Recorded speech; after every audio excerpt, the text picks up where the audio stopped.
going on, yo? It's your boy Cuban Mike. You listen to 102.9 Tape Deck, and tonight I got a friend in the building, like a great friend in the building. But before we get to that, I want to talk about something really quick. I got breaking news. Unfortunately, it's not good news, but rapper El Funky, who I had on the show a couple of times, Grammy Award-winning rapper El Funky, he announced on social media that he had an order in deportation and he had 30 days to leave the country. So we're trying to figure something out.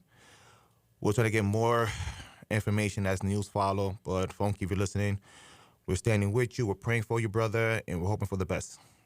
So Grammy Award-winning rapper El Funky, known for the song Ponte Vida, got hit with that. So let's see what's going to happen. We're going to hope we power through that. And with that being said, like I said, I have a friend in the building. I met this young lady back in 2021, back when the uprising happened in July 11th. And she has a memoir. She has a book out. It's called The Property of the Revolution. If I'm not mistaken, has it hit Amazon top 10 list yet? Or? Oh, no. Well, it did. It was in the Latino biography category originally. Okay. And it got as close to number 2 in that category. And it's been bannered with, they put banners up, top new release or number 1 release. Okay. And so it's gotten, but they changed the category for some reason. All right. And so now it's lower. But it got a banner in this category, Love and Loss. It got a top new release banner yesterday. But those things vary. Okay, bad. So she has a memoir on, and memoir. I don't know why I'm having a hard time saying that word today. What the heck? I went to her event yesterday, a book event yesterday, and there was a lot she had going on that I didn't even know. Then I had to do my own personal research. She's written for the Washington Post. She's been on NPR's All Things Considered. She's been on WGBH Story from the Stage. And I just found out yesterday about doing my research. You were on Montel Williams' show, Free Thinking. I was. Yes, I didn't know that you were a fan. Yes, I tried doing some investigation of my own here. Yeah. And she has a lot going on. I'm so happy to have her. I've been rocking with her for the past 4 years. Is Miss Ana Hebra Flaster. How you doing? I'm doing great, and it is great to be here. Yes, long overdue. We're trying to have you here for I know. minute. We've tried. Yes, yeah, but perfect timing. Yep. I get a lot of energy from you whenever I'm around you. If I'm tired, when I move away, I'm bouncing down the street. So first and foremost, congratulations. I've read the book. I read the first 8 chapters, and I get the audio version, and I went back and I started chapter 8, but there were certain things that you did within the audio. I'm like, okay, let me go back, and I actually started again. It started from the beginning of the book, and I just finished listening to the whole thing through audio. First and foremost, I appreciate the accent you did on your parents when you did on the audio. It was so reminiscent of my grandfather, the way you do your English accent on your parents. I enjoyed that segment of the audio. That's great. Greatly appreciated. That's great. Again, congratulations. Just to Thank let you. you know, with my show, I'm very organized and very disorganized, so I'm gonna be all over the place with you. Okay. So we're gonna get that out the way. All right. First and foremost, how long it took you to get this memoir completed? That's a hard question because, in a way, I've been writing it all my life. Yeah. I don't know if I said this last night, but when I was little, right after we got here from Cuba, one of the things that I would do to make Abuela happy was draw the barrio. Yeah. I was only 6, so I wasn't really writing, but and my grandmother would smile and she'd feel happy, and we did that a lot. And one day, my mother said to me, Anita, maybe one day you'll write about this. Maybe one day you'll write the story of what happened to us. So in a way, that was in my head. And many years down the road, I began writing. I started writing during the Elian Gonzalez controversy. I began the book around 2009. Just collecting memories, interviewing my parents, los viejos, the elders, that were left, and but I really began in 2018, very deliberately and regularly writing. And so I think it would be like a 2-year period of actually writing it. And I finished it in 2020. Yeah. So that's a weird answer, I guess, right? Because it's been in me all along. And when I began to write, I realized that it had been in me all along. Okay. All right. You fled Cuba at an early age. You know, before I even get to this question, it's unbelievable because I had all these questions written down, and some of them were actually some of those questions were actually asked yesterday. And I saw Montel Williams' show that you did with him, and it's like now I feel I have to beat him now, do a better interview with him now. I got to compete with Montel Williams now. This is what you did to me right now. I have to compete with Mr. Williams. He's a really cool dude. He's a legend. You got me competing with this man right now, so I got to beat him at this interview. All right. But you fled Cuba at a real early age. So I want you to share with my audience what was that experience for you and your family.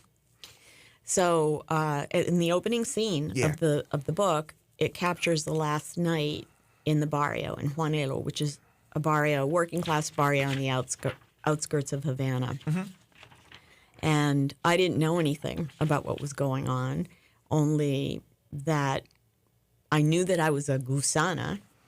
Worms is what the government called people like us who were abandoning. They called it abandoning the country. You answered my next question after that. But continue. Yeah, and so we were worms, and my mother and my aunt, mother, and grandmother taught me to make a game out of it. And I would, they would say, "¿Y tú qué eres? You, what are you?" And I would say, "Una gusanita," and I'd wiggle my finger. That was their way of protecting me. But I didn't know anything about the fact that we were about to end our Cuban lives. A motorcycle came into the neighborhood. It was the guard that had our exit papers. He interviewed my father, gave us about, I don't know, half an hour or so to pack everything. We didn't know that we were getting our exit papers. My parents had applied to leave the country 3 years before and had been waiting. But this is the way they did it. They didn't make it easy. They just appeared with the exit papers, and they had almost stopped hoping for the exit papers to arrive. Mm-hmm. They let you have one suitcase with a change of clothes for each person and an extra pair of shoes. So it was one suitcase per family. You couldn't take anything of value with you. No, we were working class, so we didn't have any wealth. Mm-hmm. But you couldn't take any jewelry, money, diplomas, anything like that. And they sealed up the house after they kicked us out. They sealed up the house with a banner that I remember seeing on other houses because people would just disappear. You didn't know what happened to them. I didn't know because I didn't understand as a kid. And then I saw that the banner was going up on our house, and they sealed the door. And years later, I learned that it read property of the revolution. Everything in the house became the revolution's property. Property, yeah. You know, you mentioned that your family couldn't leave anything. I want to share something real quick. My grandfather, when he left Cuba, you know, he told me the same story. He couldn't leave with anything, which is the clothes off his back, and that was it. What year? 80, Mario, with my mother and father. Okay. And my uncle. And he told me, you know, shot off his back, but he said the one thing that he said he's going to try to sneak with him was his bachelor's degree, because he had a bachelor's degree in art and design. And he like, I'm going to stick that bad boy however I'm going to can or whatever it can be, and he hid it under his sock. And somehow, they I don't know if he go to his sock or whatever the case may be, but he was able to sneak that in. Wow. And he had it on him, and he told me he got worried. He was in a boat, and there was water coming under the sock, so he was worried about that the diploma getting wet. And he showed me the diploma. That's the only thing he left with or whatever. And when he passed away, like his certain things happened with his house. He became like a little bit of a mess or whatever. But I remember me cleaning out his apartment, and I went crazy looking for his diploma. And I found his diploma. And I still got it. I'm so glad. And I kept his diploma. I still got it. Oh, good. Is it framed on the wall somewhere? It. Oh, yeah. I framed it. I still got his diploma. And I mean, the only thing I kept with him was all the photo albums and his diploma. Yeah. I kept it, and my uncle was trying to get him. I'm like, oh, I'm keeping this one. That is priceless. I'm keeping that one. You know, when you're a refugee, you don't have anything to ever pass on. So he had that, and you have it. You have a piece of his history. Yeah, from what I recall, I got that, and the only thing my mother left with was like a photo of my grandmother. and my mother had an afro all the time, so she actually sucked the photo No. under her hair. Yeah, on the That's top. great. She snug it in there. And it's funny because I still got the photo of my grandmother. And when I was a kid, all this time I thought my grandmother was my mother because they were like a spitting image of her because they looked so much alike. Yeah. And it wasn't until like I was 6 or 7, she told me, "Oh, that's your grandmother." I'm like, "Oh my God." Well, that's she can never deny you. Yeah. Can never deny you. No. So, one of the things that stuck out for me in the relationship was the relationship you had with your mom and dad. And through the whole book, I hear your parents a lot. I hear more your mom than your dad. But when your dad came up in the chapter, he came up like a no-nonsense kind of dude. It reminded me of an old Chris Rock joke. Like, your grandmother, your mom and your aunt, very feisty Latina, very Cuban, very even your uncle said, like, you got to find somebody that could challenge you because y'all could be very intense. Yes. And it reminded me of an old Chris Rock joke that, when you got a parent in the house and the mom, she could set the foot down, she could beat you, she could do whatever the case may be, but there's nothing more threatening to say, like, you know what, I'm telling your father, no, don't tell, whatever you do, no. And every time I hear your dad in the story, they're like, oh, we done did it now, or whatever. Yeah. Like, whenever he went through some stuff, because I want to get into chapter 17 with the Hulk. I want to get into that chapter. Oh, the real quick. Hulk, yeah. But it seems like your parents was very, dynamic, but it's something about your dad when every time he came into the picture, it's like, you know what? This is like the last straw coming. Like, dad's in the house right now. And it was very patriotic, very, very, it's like a man's man, machismo family man. Can you describe that relationship? Because, like, it was like a yin and a yang kind of thing, like a very dynamic situation they had. Yeah. It's funny that you think of him as this, like being the patriarch, because it was a matriarchy of 3 mothers. Because it was more than y'all. That was the thing. I think it was more than y'all, like as adults. Yeah. So we had in the duplex, my mother and father, my maternal grandmother, and us. Next door was my aunt and uncle. My aunt is my mother's sister. Mm-hmm. So the grandmother, abuela, is the mother of my mother and my aunt. And then, so again, next door is my aunt's family, her husband, and her children. Mm-hmm. But those 3 women were the ones ruling the roost. They let my father believe that he was the boss. But they worked all kinds of things around him. My uncle was much more reserved. I'm sure you got that from yes. They called him El Inglés, the British one, because he was so refined and not Cuban in the typical way. But yeah, Papi was just a macho guy, very Cuban, and thought that his fist would get him through any problem. I mean, he fought in Cuba. He fought it when he played baseball in the United States, and he fought at work. Yes, that's what he did, and he never understood that in the United States that's not what you do. Mm-hmm. That's what had worked for him all his life. So he continued to get into little brawls here and there. Yeah.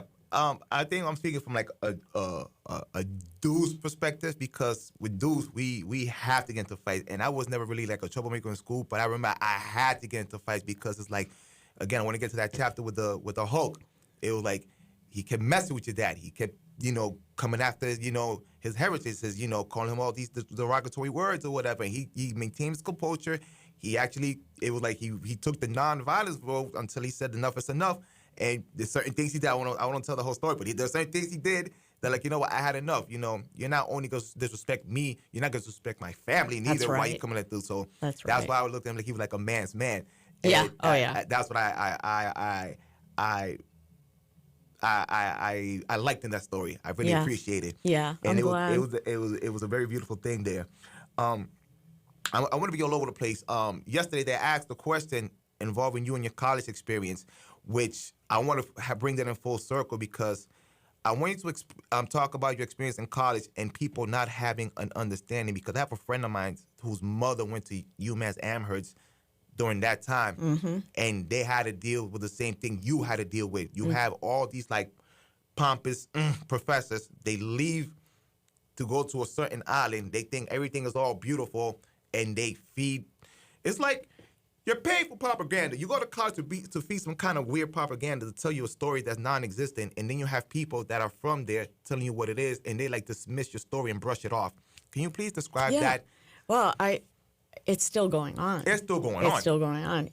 But you're hitting on the main issue here, which is they're supposed to be teaching us to analyze. That's what a higher education is. You analyze complicated issues, and you look at the facts. And when you're studying history, first person accounts are really important, but they don't want to hear our first person accounts. They don't. So what happened to me, is that I went to college. I was at Smith College, very liberal then and now. I was an economics major, and many of the professors declared themselves Marxist-Leninists How cute. at the beginning Yeah. of the semester, and they wanted you to know their bias.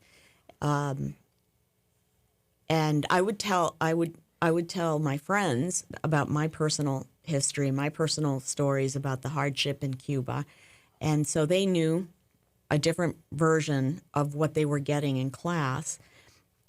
In my senior year, they told me, some of my friends said, "Hey, we're getting a really bizarre version of Cuba in our lecture. Why don't you come?" Economics lecture. And the professor was just saying, it just distorted the history of Cuba. She said, well, they said, in the 50s, Cuban women had a choice. They could either be, there were no choices for them, but they could either be seamstresses or prostitutes. And I come from a family of teachers. And I know in our barrio there were many women who worked at factories and were the main breadwinners of their families. Yes, there were seamstresses, but there were professors and there were business women, a lot of entrepreneurial women. And so I tried to argue with the professor and wasn't listening. And the same thing occurred when they began to talk about the Bay of Pigs. And they said that the United States had bombed Havana. And I knew that that wasn't true. I raised my hand. They didn't want to hear from me. But I did say, that the Americans didn't bomb Havana. There were Cuban pilots in American jets who dropped a few bombs on the outskirts of Havana at an airfield. That's not bombing Havana, because as she would go on and say all of these things, the Smithies would just write it all down as if it really happened. Because I wasn't getting any attention, I decided to go to the chair of the department, and he listened to me. But he said he was very interested in what my father did. Well, what did your father do? I said, well, my father was a forklift driver. What does that have to do with this issue? You should be concerned about misinforming class about Cuba. It's inaccurate what's being said, and very, very biased. And in the end, he said, you shouldn't worry about what Professor X is teaching Smithies, because they've had a very privileged existence for the last 20 years, and they can handle a 45-minute lecture that may not be perfectly accurate. Yeah. But it was not that it wasn't accurate. It was that it was designed to further the political ideology that professor and the chair believed in. They would go to, at the time, some of them would go for the 5-year economic planning sessions in Cuba. And of course, the version of Cuba they were seeing isn't the version that your family and our family lived in at all. That continues to happen today. Yeah, and you said something too, that these type of individuals, you were in college, these type of individuals are the type that end up having jobs in these kind of fields, and they'll continue feeding that propaganda to all these Right. to all these individuals. Right. But I want to talk about that because I want to get deeper. Not only will they teach this to these students in these schools, they could go as far as to even become politicians, because this is the stuff we're dealing with in Massachusetts. I never told the story here, but myself and Anna, we've been trying to bring awareness to the city council what's going on in Cuba, because they decided to pass a bill to lift the embargo.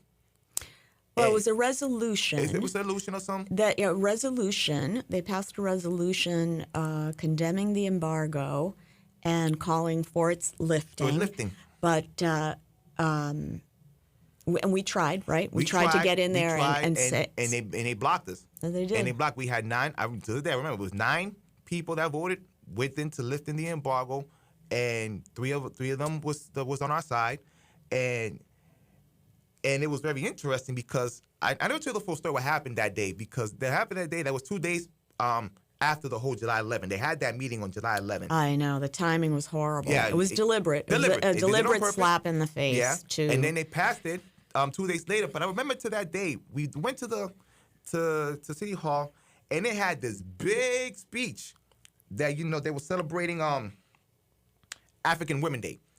They were celebrating African Women Day. And they did this big speech about, if you say something, you need to do something. Doesn't matter if you're black, white, straight. You need to, speak to the underdog, do this, that, and the third. This big speech. Then the underdog comes to them to write a letter to tell them, look, you're wrong. We need to hear that side of the story. And they cut us off. They cut us off. Needless to say, out of the 9 people that voted against us, let's say 3 or 4 of them got into some trouble right now that, they can't really. Yeah, it looks like they didn't, they're not back. They weren't elected. Yeah, some of them got in trouble with the law. Some of them got banned. Some of them decided not to get reelected. But, karma works in mysterious ways. I can say that. I don't wish anybody. I don't wish anybody. But it's maddening, right, Yeah. Mike? That they would shut out members of the community that are most closely tied to the situation in Cuba. And partly it's because the propaganda that the regime has always spun toward us is you don't listen to Cuban Americans because they're enemies of the revolution. They were all rich. They only want to go back and see the revolution fail so they can reclaim their riches. We didn't have any riches. We didn't have any riches neither, so... And most of the Cuban Americans who came, if you look at the whole history, were working class, middle class, professional class. Yeah. So yeah, they shut us out. So we've lost our voice. We have to reclaim our voice. 100%. And we have to try to get politicians to listen to what we're saying. And if you're going to pass a resolution like that, let us at least have equal time so that we can tell you what our relatives are saying to us, what we're finding, what scholars are saying about the embargo's impact. No Cuban in Cuba believes that the embargo is the reason for their misery. Of course. Only here do people continue to say it's the embargo. And so when there's a human rights violation, it gets converted into the embargo. Here in the United States, people are, but if the embargo if we hadn't created this brutal, illegal embargo, these problems wouldn't be happening. But we all know that's not the main problem there. The main problem is that they don't even let the Cubans' entrepreneurial spirit blossom and evolve as it had all along. Cuba was ranked very high in the 50s in particular in economic development categories and was in an amazing economic position at the time of the revolution. And that just went, they've driven that country into the ground. And when Cubans rose up in July 11th, 2021 and 12, more than 60 towns and cities had demonstrations, peaceful demonstrations. Tens of thousands of people marched peacefully. They weren't calling to bring the embargo to an end. They were calling libertad, freedom.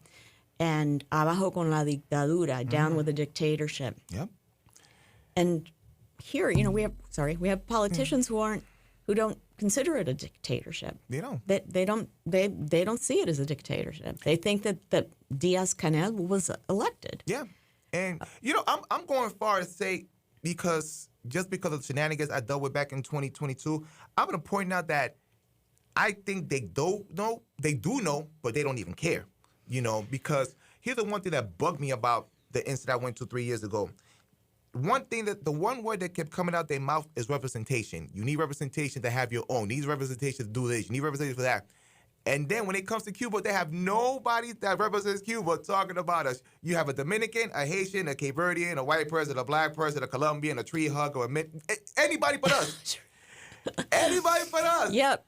So, and we're begging to be heard. We're begging to be heard, and they just shut us off. And then they talk about, colonialism and whatever the case may be, and they practicing the thing they say they're against. Yeah, that's a really good point. So that's the part that just irks me. So I'm at a point now I don't want to deal with them. If I could just shut them down or use my platform to even give a good insult, because that's the freedom of speech that we have in the United States of America, I'll do it. I'm at a point I don't want to have a conversation because now they know, but now they're playing with our faces. I'm at a point now I don't have time to be nice with them because we came with them with a nice approach, and we've been, very, very, very nice, very polite. Went by the book, and they still played our face. Yeah. So I can't respect that. Yeah. I can't respect that. We've definitely been gotten the runaround. Yes. And they just don't want to hear. Yeah, they don't care. And it goes higher than the city council. We got the people from the Jim Gumbers of the world, and I go on and on in that department. Yeah. So one thing that really stuck out with me, which I do want to talk about the interview you did with Monto Williams, because there's a lot of great points you point out there.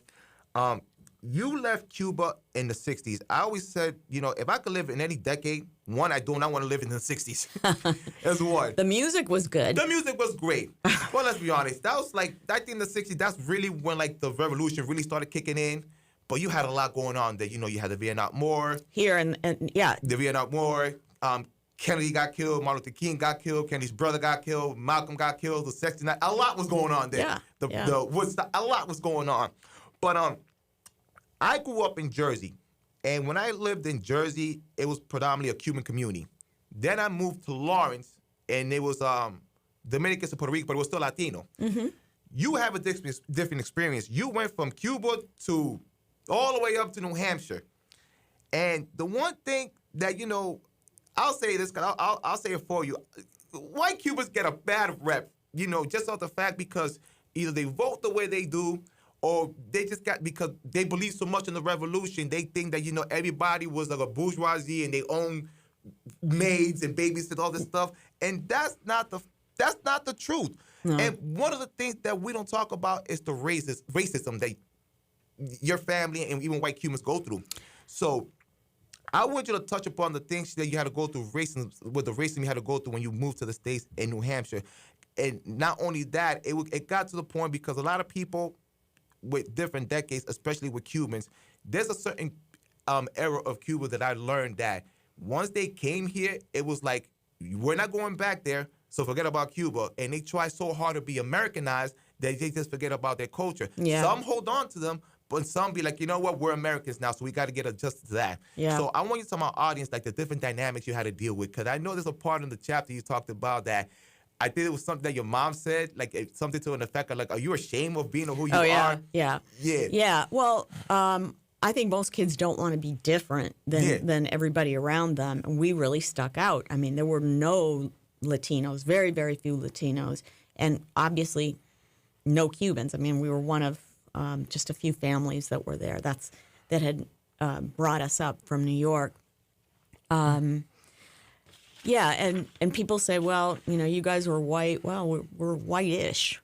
We're more, if you look at any of my photos from growing up, I tan very dark, and my father. I mean, we have black blood in our family. My great grandmother on my father's side. So, but anyway, we faced the bigotry and racism. for example, my mother got a job at CVS. The CVS was a new thing then, and this was big because she had left the assembly line factory job that she had. Is And it the CVS that's still there in the corner on the main street there? in Nashua, In Nashua? on Main Street. Main Street, I the don't. one- Is there one there? Yeah, it's one like in the corner by the lights there. I think it's like across the street from the Meineke. I don't know. I I don't don't know. know. It was. I don't know. But what happened is that she was at the cash register, and a guy came in, waited in line. There were other people there, and when he got to the front, he said, "You're a spick, and you took my wife applied for this job, and they hired you, a spick." And the room, the store was full of people, and my mother was very upset. But then the redheaded manager, who was really feisty, came running out and told him that he had to leave if he was going to be like that. We had, we had situations where my father, at work in particular, he worked in a factory, was constantly being harassed. And you mentioned chapter, what was it, 17. 17, Yeah. where he got into a fist fight at work because a guy who had been just calling him spick this, spick that, whatever, and swearing. I don't know that you guys swear on this show. Yeah, we'll clean up. Norris people. He finally said, "You people make me blanking sick to my stomach," to my father. And he had been polite with him up until that point, even though he was being awful. And then he said, and your whole family makes me sick. And at that point, probably just let him have it. But my father lost the plum shift that he had. He had a really good shift and was put on leave for a while because of that fight. Nothing happened to the Hulk. Yeah. But there were times when you felt it. You knew that you weren't being invited to something. There's this horrible thing that happened to us when we were in our first house, where the man next door hated us, yelled at us, was offensive, and actually, I don't want to ruin it for anybody who hasn't read the book, but takes revenge on a pet that we had. There were when you're different, human beings always seem to notice if you're different. Yeah. And the language in particular, how we smelled, our coats were always. Our cooking is meant to be done with windows and doors open. A lot of aroma there. And in December, when we first arrived in Nashua, it was December. There was a blizzard within a couple of days, but our coats always smelled like sofrito. Aceite de oliva, ajo, pimiento, y ¿qué más? Cebolla. So our clothes smelled like that, and people would just hold their nose at school when I went by, and I got called spick at school, blah blah. But the way our parents dealt with that was they always turned it around, and they called racist people ceborucos, blockheads. They would say, "Don't pay attention. They're just ceborucos. They don't understand how awesome we are, how awesome Cubans are," and they would make us feel proud. Yeah. But I hated it when they spoke Spanish out loud. And if they saw that we were cringing, they would speak louder because they wanted us to see that they weren't afraid, that they were proud of who they were. And in the end, I realized that was the way to be. Yeah. I think I mentioned it last night. We had 2 treasure chests, 2 cultures to draw from. We were rich in culture and in language. Yeah. One thing that you also talked about the book, and it's actually been a popular thing nowadays, it was seeking therapy, because in the black and brown community, we're not a fan of therapy at all. No. Especially from our parents' generation, like whatever issue we have, we keep it in house. Yeah, you Keep it in the house. we've got a whole family of psychiatrists, right? Cubans. Oh, Everybody's everybody's a telling therapist. everybody Yeah. everything. Yeah, so it's like you don't tell anybody your problems. Mom's psychiatrist, pretty much. Mom's psychiatrist. You come to mom for anything. You got a Cuban mother, you've Yeah. got a psychiatrist. Yeah, You're that's- living with a psychiatrist. Yeah. Yeah. So Or my favorite one, you don't have any real problems. This is my mom, so you don't have any real problems. You never lived in communist country. So that's my favorite one. who's that comedian is on SNL? The dude from Saturday Night Live. Yeah, Yeah. I forgot his name, but yeah, him. Yeah, he does a great skit on that. Yeah, he does. Yeah, that's my story. Yeah, What yeah. props you know? Well, you're hitting on this. They wanted to be proud. They wanted to keep our heritage. They were determined to do that, and great. And they always told the story, the madres, Yeah. my aunt, my mother, my grandmother, that we had won. We had beaten communism. Look at us go. Ánimo y adelante. We're awesome superhero immigrants. And that's what we believed. But as I got older, I started to realize that there was a really dark side to what had happened, that we had actually lost, that we had actually been traumatized. But I didn't know. I didn't want to look at it that way, because if I thought that it was a trauma, then we were victims. Then we were hurt, and I didn't want to accept that we were hurt. Yeah. But what happened to me is I became very depressed when my daughter was the same age I was when all of this happened, and a psychiatrist that I ended up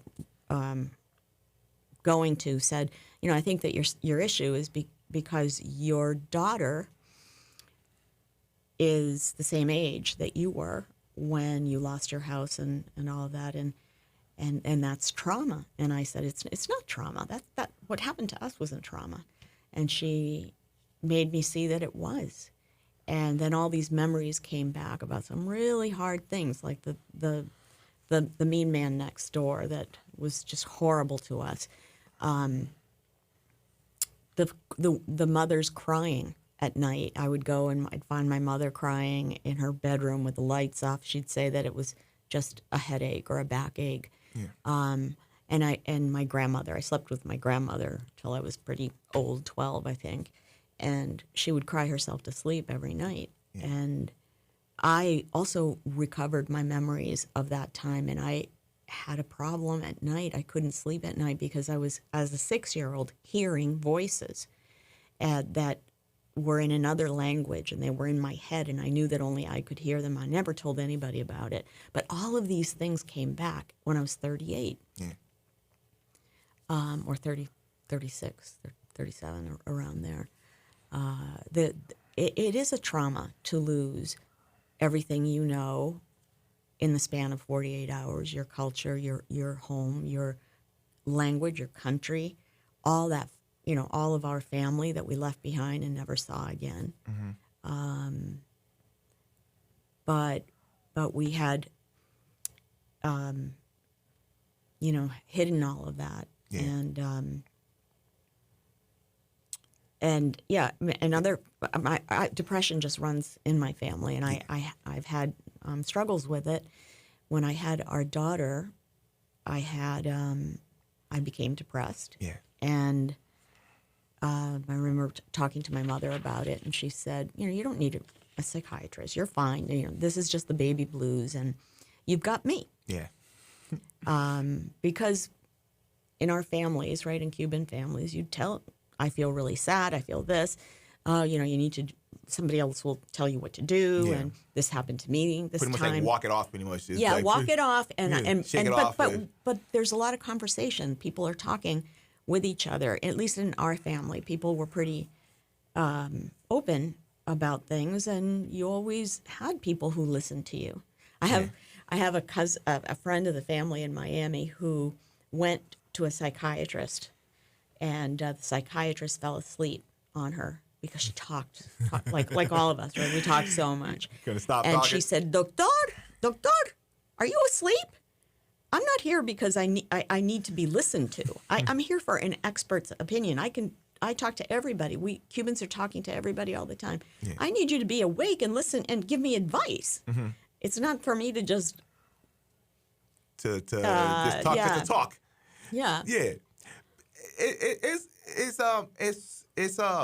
It's an interesting thing. I'm just happy that you brought up some kind of level of like professional psychiatrical help, because I think, especially in the Black and brown community, we need it more than ever. And we're still, I mean, we're seeing people talking more about it, but I think this should be more of a discussion. So I'm just happy you said, look, something happened to me and I seek help for that. Yeah. So that was a pinpoint thing that I was at, because Thank you. I think it's if you've got a resource, if you've got resources that can help you, give it a try. Yes. Give it a try. I have other questions, but there was one that stuck out off top, and I want to ask this question before I forget, because it was just right at the moment. You did Montel Williams' show. I think you gave us like a brief little shot when you mentioned the Cubans in Boston and mentioning the Afro. I did, the Afro-Cuban. Thank you. Yeah. Thank you, girl. He seemed to be proud. Yeah. Very, very, very. But that's one thing. Because it's true, too. Yes. I mean, and you, shout out to Regla, Jordan. Alejandro. Yeah. You know, I love it. Grecia. Yeah, Grecia. Damn. Yeah. Grecia. Yeah, she's coming here soon. So. Oh, good. Yeah. So, one of the things that he talked about, which to this day people don't understand Cubans, and this is what I mean, because he says something about like, well, this has happened with immigration. The Cuban community seems to vote on this heavily. So why is this going on? And I'm like, okay, you kind of touched on it briefly, but because this is the Cuban show, I feel I could go even further and expand it. I actually had a friend of mine last week that said, hey, look, how you feel about Trump and deporting all these Latins? And my thing is like, look, man, it is what it is. It's the law of the book. And people don't even know. Like I told her, this is a weird thing. Not with just Cubans, because I had an influencer on my show, and I'm gonna put her episode soon. But she even tells her where she lives at in California. She's Cuban, but it's a largely Mexican community. I mean, they say like, look, there's this thing with Latinos that they feel a certain way. The perception is like, oh, that we're uppity and we're bougie and we're this. But I know this certain thing. If this country tells us this a certain way in a law that you'd have to get over here, follow it. Why is it I got to follow the rules and then you cut in line? And now you cut in line, you getting more benefits than me. So that seems to be the thing that people don't understand. So then you grow to resent me. I'm like, yo, I'm playing by the rules and I'm still getting sidetracked and I'm still getting the benefit. This one's breaking the rules and you getting that and some. Yeah. So even when they brought up when you guys brought up the dude from Maryland, compared to what I just said an hour ago at Funky. So we got an activist trying to stay here in this country.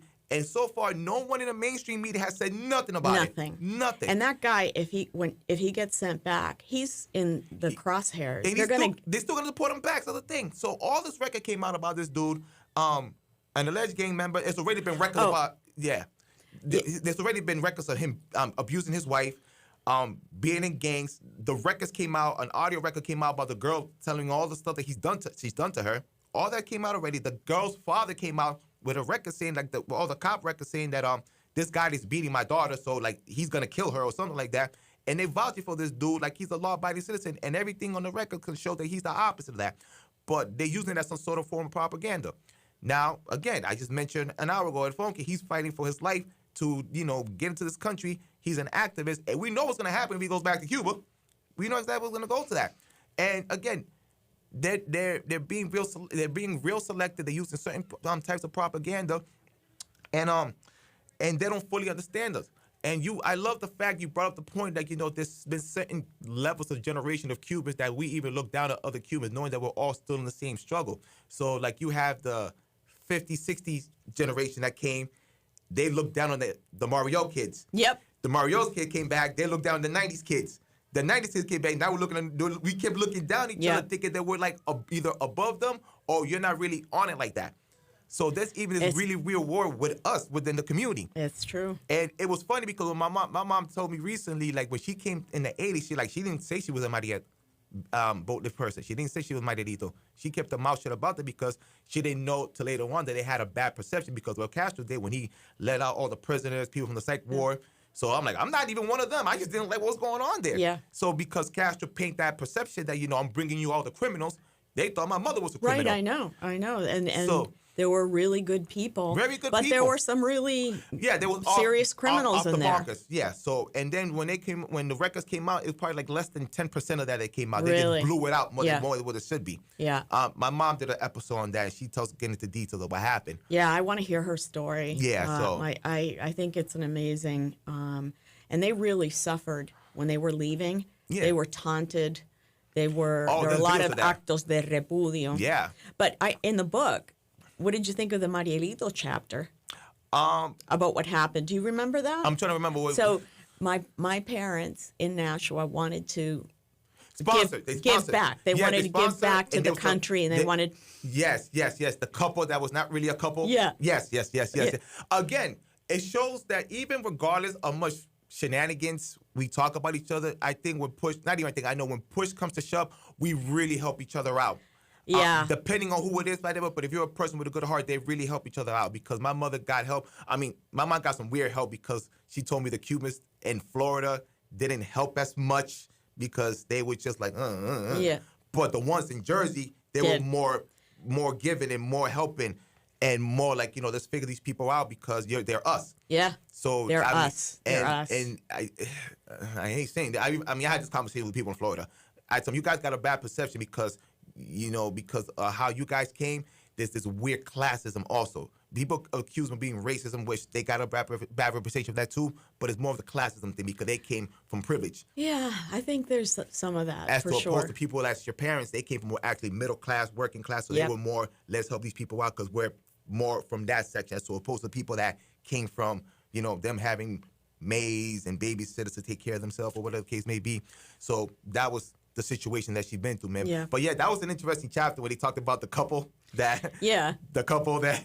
Yeah. Should we tell your listeners what? If you want to get into that part, I don't want to tell the whole story, but you could give like a brief summary of what happened. Yeah, I always wonder, like, I want to tell a story, but I don't want to ruin it for anybody who hasn't read the book. But basically, my parents in 1980, when the Mariel crisis was unfolding, thought, let's us give back. This country's been good to us. We've had so much luck. Let's sponsor a couple. Mm-hmm. My aunt thought it was crazy. The relatives in Miami didn't like the idea. The ones in New Jersey didn't like the idea. Because that was the spin that was coming out, right? We don't know who's in. We don't know who's who, so. But they said, well, if we sponsor a married couple, what could they have done? Yeah. And they sponsored the couple, and let's just say that things weren't what they appeared to be. We'll leave it at that. Yeah. Yeah. So you could get the book online, and it could tell you what happened within that chapter, which was hilarious. But it's like, from what I sense, also like not more your dad, but your mom had like a more sympathetic thing because like there's a reason why they lied. It's like it's not they were terrible people. They was like they were desperate, so they had to do whatever. They were on survival mode. Yeah, So they had to do what they had to do to get. When you don't have anything and you're desperate, you don't know what you're capable of doing. I mean, my father, at the beginning of the book, you saw that he at the refugee processing center, he tried to pass as a Jew because he saw that the synagogues were giving more money than the churches, and he got into that line, and the woman told him, Senora, I don't think that you're Jewish. He said, no, I'm not, but she still gave him the $50. Yes. So that was the part that kind of giggled it. But again, perfect example. When you're on survival mode, you got to do what you got to do to survive and feed your family. So I perfectly understand. There's something you mentioned yesterday that I completely forgot, and I want you to tell my audience the certain escape thing that the Cubans had to go through because, it's not like here that you could just leave within your free will. The exit papers. Yeah, can you please tell my audience about that? Yeah. I completely forgot, and I'm not even too educated in that department. Can you please tell them how that worked? Yeah. So before the revolution, before the 1959 revolution, Cubans could come and go. Mm-hmm. Most countries don't require a citizen to obtain permission to leave, an exit visa. After the revolution, that ended, and suddenly Cubans couldn't just leave. And it stayed that way until, I think, 2013 or 14, when it finally lifted, and Cubans could now theoretically leave Yeah. without the government's permission. But even so, they still have to go and report to, I can't remember who, but to tell them that they're going to go look for a visa to go into the, to travel abroad. So yeah, then they weren't letting anybody out suddenly. Yeah. So we were prisoners, In your if you own think about island. it. You're in prison on your own island. And I think today it's still very difficult for certain people to get out of Cuba. If they educated a doctor isn't going to be easily given being allowed out. They get to pick. So it's not totally free now either. And that was the trigger for some of the laws that they claim, we were privileged. Yeah. Cuba was, I think, the only country in this hemisphere that required an exit visa. Yeah, no, I think you're right. I think you're no, right. but in 1959 or 60, I think is when they started with the exit visa rules. It was different. It was a different situation. It was a different kind of system that prevented its own citizens from. It took away a basic human right. Yeah. It's one of the rights in the Universal Declaration of Human Rights from 1948. And in Cuba, even moving from area to area is difficult. You can't just show up or go somewhere. You have to check in. And as a matter of fact, Gracie actually was here. Gracie came here last year on the tape deck and I'll give you the episode, but she actually went back to Cuba after she went viral and said everything. She went back. Wow. And what happened to her? I'll send you the episode, but a lot of things happened to her when she came back because her mom passed away. So she was questioning, should I go back and visit, say goodbye to my mother? And she went back. That woman has a lot of guts. She went back, and a lot happened to her when she went back over there. Yeah. A lot. I don't think I'm going back anytime soon. Yeah, which I want to talk about now. And we're going to go to my next question. When you went back to Cuba, I never went to Cuba, so I'm trying to figure this thing out myself.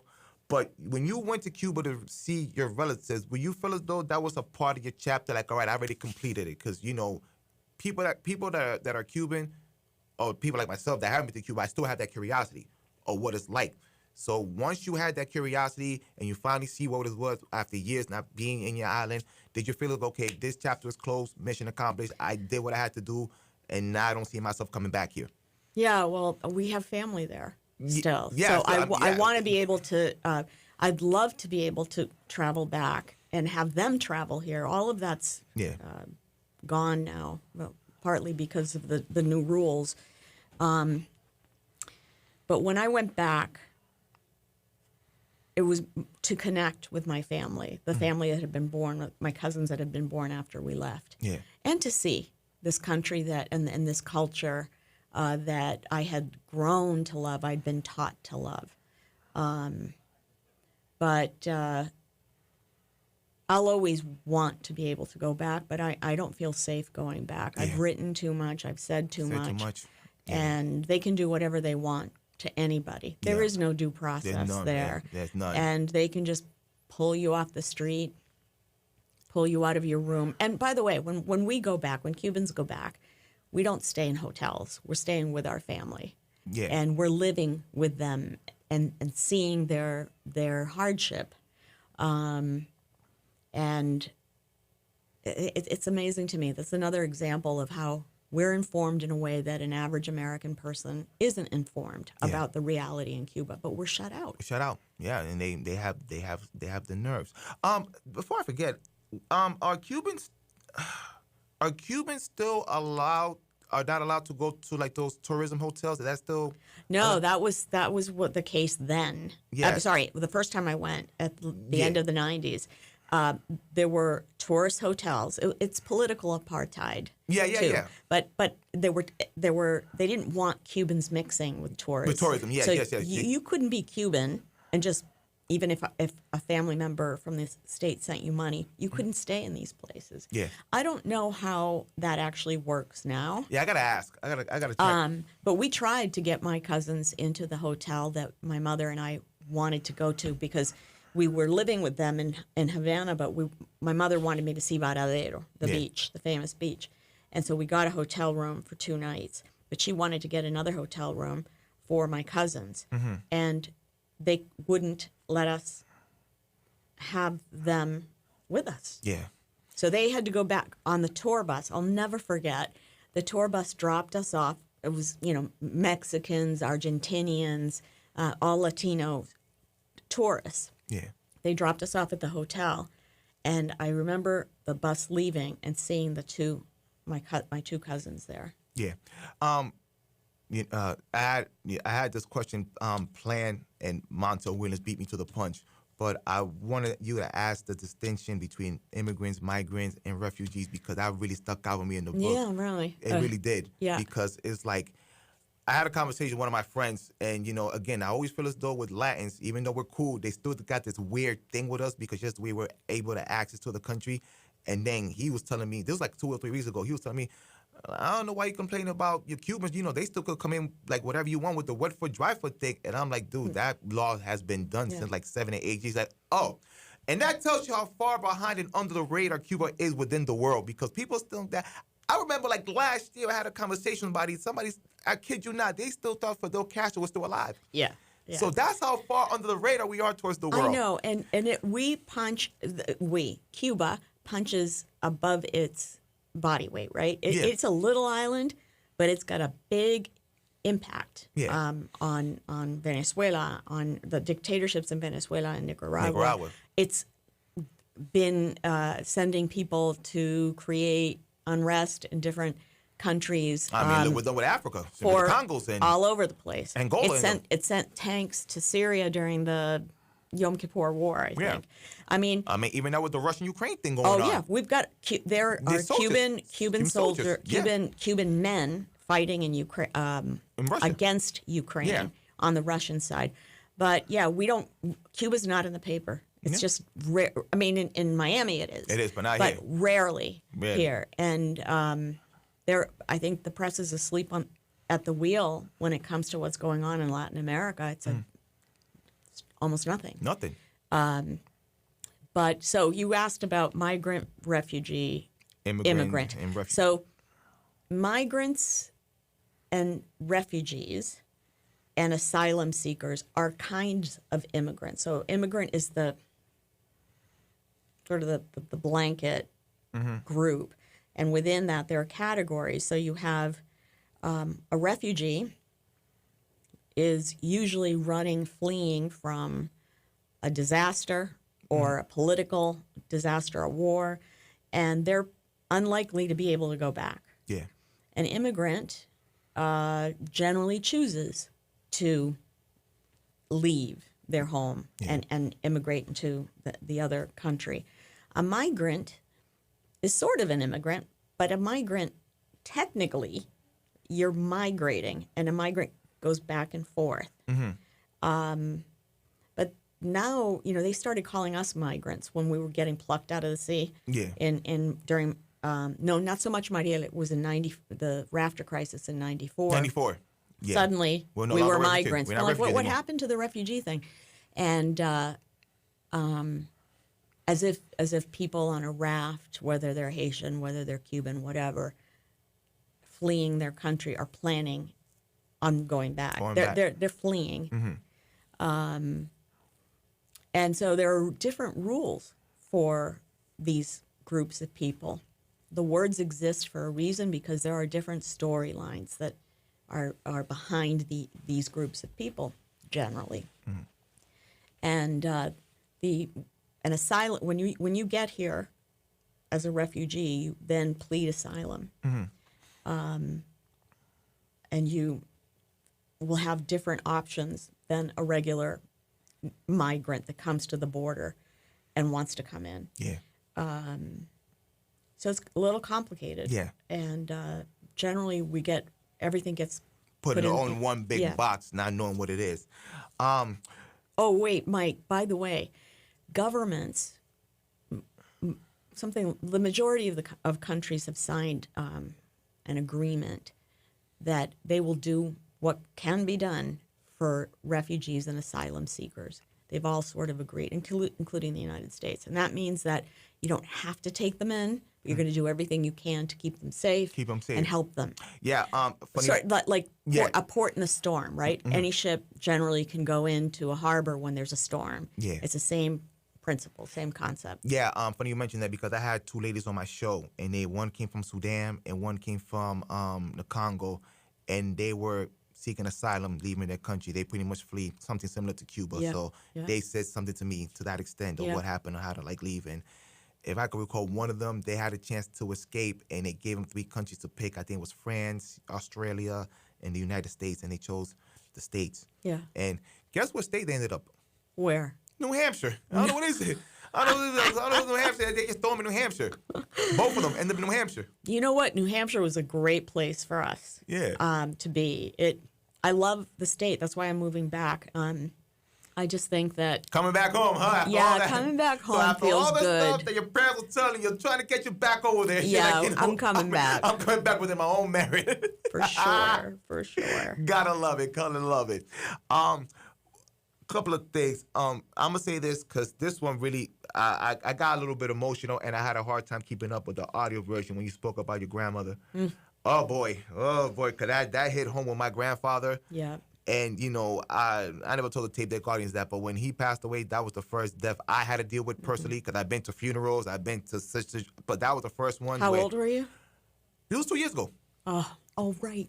Yeah, it was 2 years ago. Remember now. And it was like my mother wanted no parts of that. She couldn't take it. She had no parts of it.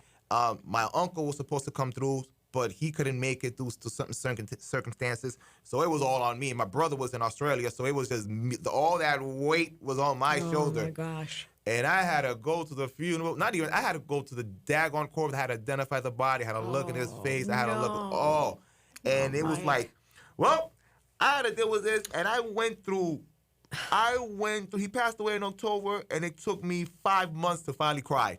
Because I was just like holding it. Like, I can't cry for my mother. I cannot cry for my mother. I can't do this. I was just like this tight. And I couldn't do anything to just like, express myself. I mean, even when I had my show, I told you back when I was selected to do the show in WBGH for the thing, that was 3 days right after he passed away. Because I'm trying to keep myself occupied. So I'm going to work. I'm coming to the station. I'm doing these shows. So I'm just trying to do things to keep myself distracted. Yeah. My birthday was legit like a month later, like exactly a month later right after he passed away. So I was just trying to do things to keep myself occupied, and it wasn't after the New Year that I finally let it all out. So when you touched that topic on your grandmother, boy, did that got to me. I think that's a very hard part for most readers. Yes. Too. Yes. But yeah. And it's interesting because you also talk about the dynamics with your sister, because I think you were being a little bit, I don't know if you were in denial because you were hoping you'd give him one more time. Yeah, I like denial, it turns out. So you were in denial, but your sister was like, you have to embrace yourself. And I knew it was coming. So my thing was like, I think I was more on your sister's side, because one thing I've learned when my grandmother passed away, it was like, okay, we're not meant to be here forever.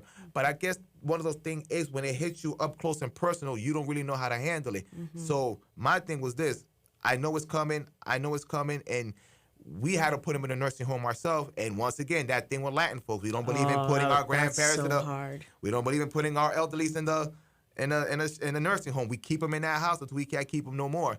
But between that, I think my mom, she didn't want to put him there, but she did. Me personally, I didn't want him in a. Not even more, I didn't want him in a nursing home. I wanted him out of his misery, because this man, I seen him grow up, and he was just like a father, a man's man. He was picking up things. He could do things by himself. He's like, I don't need help from anybody. I can do it by myself. He went from that to now we have to help him take baths. So I just like, I did not want to see him like that. I know. And it was so, that chapter sure cut deep on me, my friend. It cut me deep. But it was great writing. Thank you. Great writing. Yeah, it's always not funny, but when people say it made me cry, you're as a writer, you kind of want that. Yeah. But it's hard to be happy about that. Yeah. But it's the emotional truth, and hopefully by reading that you felt, wow, this is what happened to me. Yeah. I'm not alone.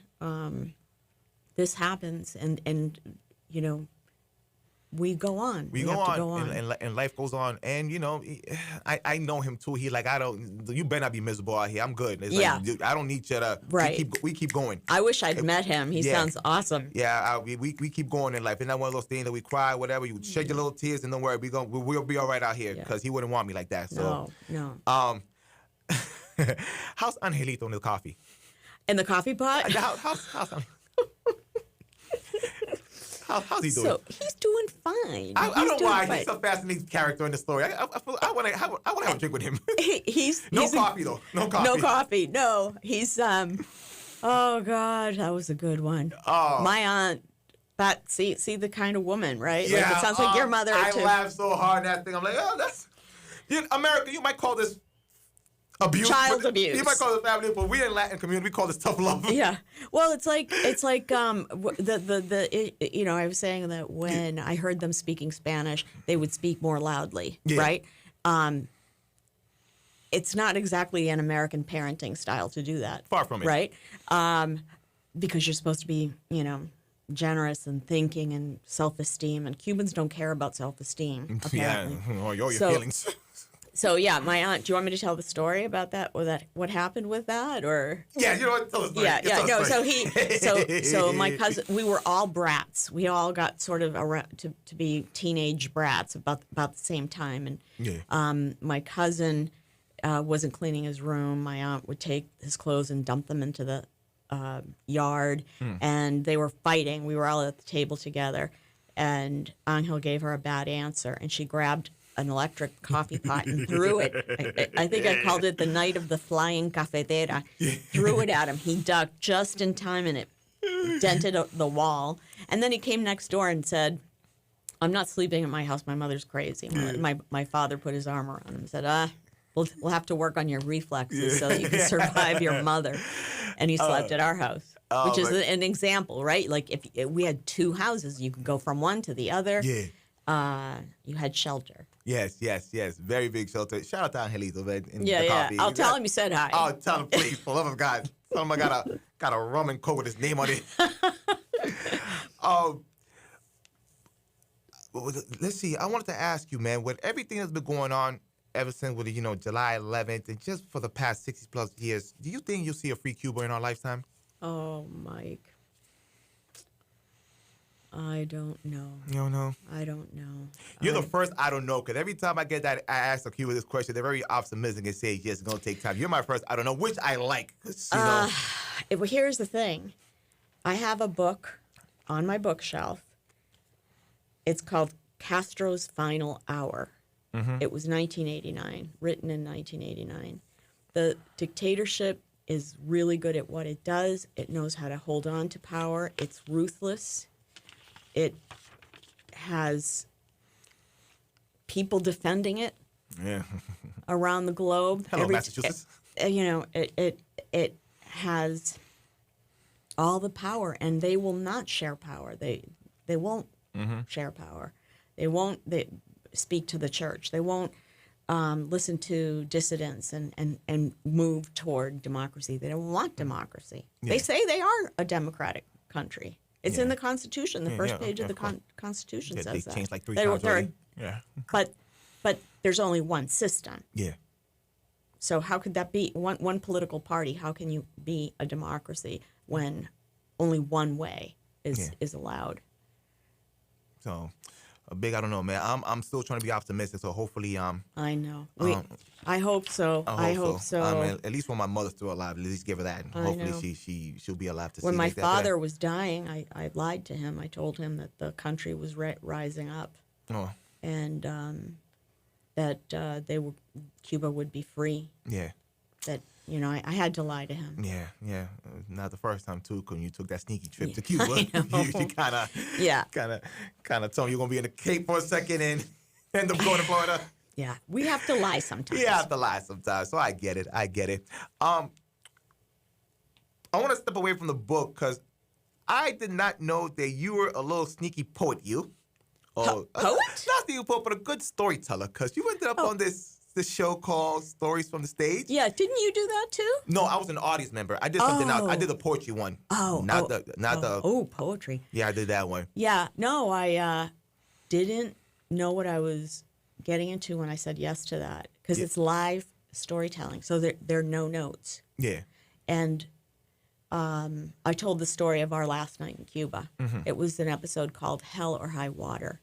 And during the dress rehearsal, it turns out there were 5 storytellers that night. 3 would get picked.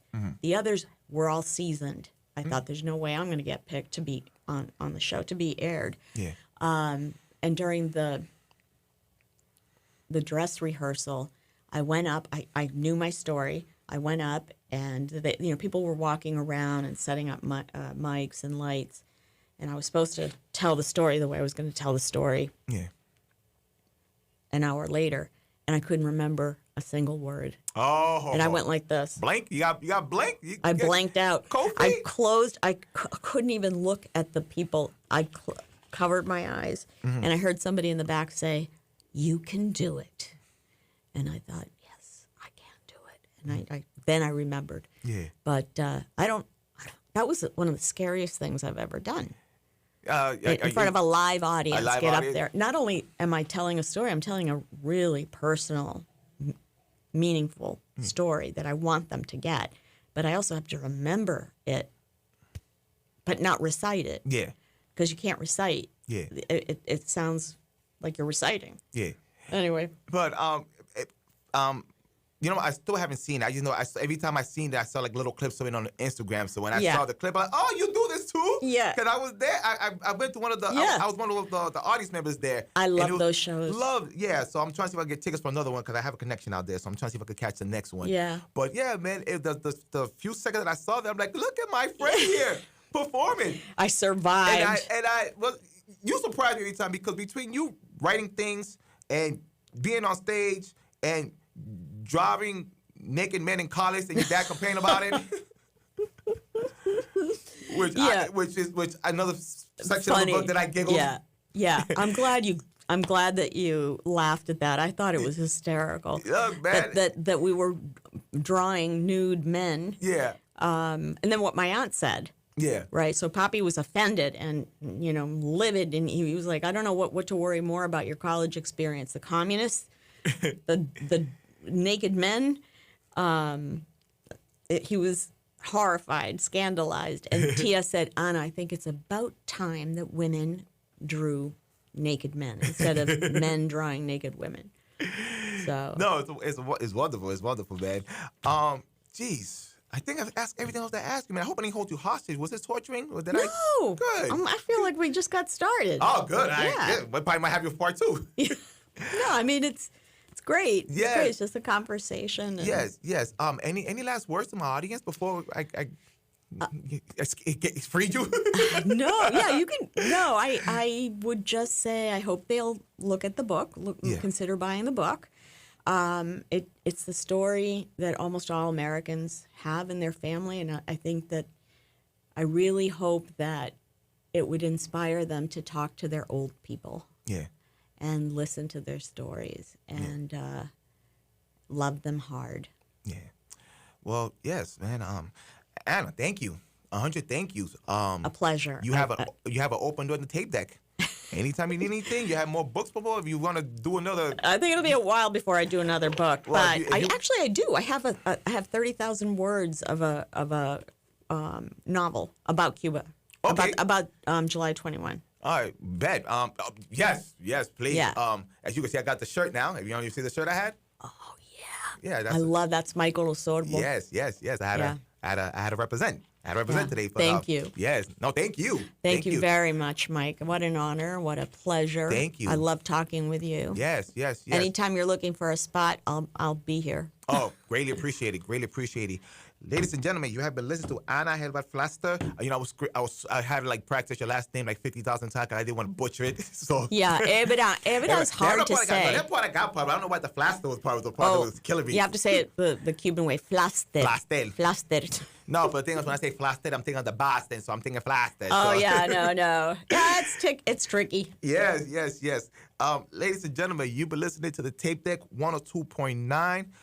Properties of the Revolution. You could catch it here on, you could go get this book on Amazon, right? Amazon.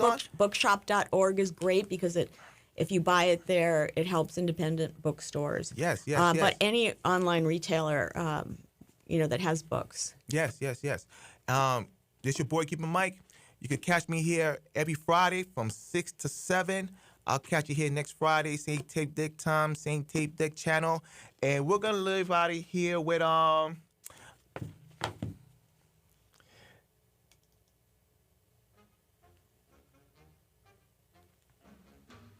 hold on one second. My bottom's acting up? All right, let's try one more time. We're going to leave here with some of the